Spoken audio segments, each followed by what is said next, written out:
அத்விகா ஸ்கூலில் இன்றைக்கி Sunday activity நடந்துச்சுங்க. அதுக்கு நான் ரெடி பண்ண ப்ராடக்ட்ஸை இந்த வீடியோவில் உங்களுக்காக காமிக்கிறேன். ஸோ நான் ஃபஸ்ட்டு ஒரு தராசு எடுத்துக்கிட்டேன். அதுக்கு என்னென்னா 2 வெயிட்கள் 250 கிராம் ஒன்று 500 கிராம் ஒன்று நான் செஞ்சு அதில் போடுற மாதிரி நான் வச்சேன். செஞ்சுட்டு இருக்கும்போது ரிசல்ட் எப்படி இருக்கும்னு பயமாக தான் இருந்தது. பட் பார்க்குறதுக்கு நீட்டாகவே இருந்தது. ஏன்னா வீட்டில் உள்ள சிம்பிளான பொருளை வச்சு இந்த மாதிரி செஞ்சு நம்ம குழந்தைகளுக்கு கொடுக்கலாம். ஒரு சார்ட்டில் லேடிஸ் ஃபிங்கர்னு சொல்லி அவளுக்கு கொடுக்கப்பட்ட அந்த காய்கறியோட நேமை எழுதி அதில் வச்சு அவளுக்கு கொடுத்தேன்.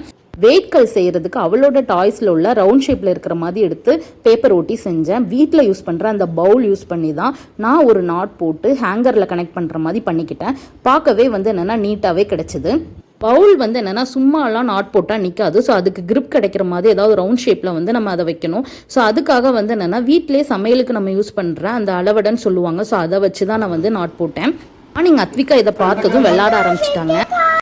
காக்கியில் வெண்டைக்காய் கூட அம்மாக்கு கூடையிலேருந்து எடுத்து வெண்டைக்காய் கொடுங்க.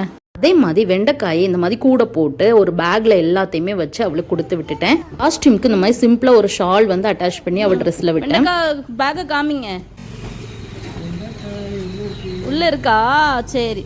இந்த வீடியோ உங்களுக்கு யூஸ்ஃபுல்லாக இருந்ததுன்னா லைக் அண்ட் சப்ஸ்கிரைப் பண்ணி வச்சுக்கோங்க.